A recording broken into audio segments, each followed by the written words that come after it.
আশ্রয় দিয়েছো। কে হয় এর বিচ্ছিরি চেহারা দেখে আমার রাতে ঘুম পর্যন্ত হচ্ছে না। এ বুড়ি, মানুষকে এভাবে বলতে হয় না। তাই বলে কদিন থাকবে এই বাড়িতে?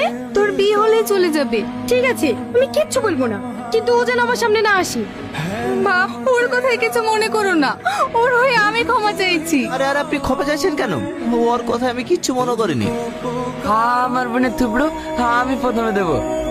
আরে আমি একটা মিষ্টি গোটা খেতে পারবো না, অর্ধেক দিন। না না, আমি কোনো কথা শুনবো না, তোকে গোটাটাই খেতে হবে। ওই, এ বোন, পানি খাও। তুমি কি চলো বলো? আমি টনির বন্ধু। না, তুমি টনির বন্ধু না, তুমি টন। তোমার এই কণ্ঠের আওয়াজ সবসময় আমার কানে ভাসে। তোমরা কেন আমার সাথে এমন অভিনয় করছো? সত্যি করে বলো না। হ্যাঁ, আমি সেটন, সে তোমার যোগ্য না। কেন যোগ্য না? কারণ আমার গোটা বলটা আগুনে পুড়ে ছারখার হয়ে গেছে। তোমাকে হারাতে চাই না।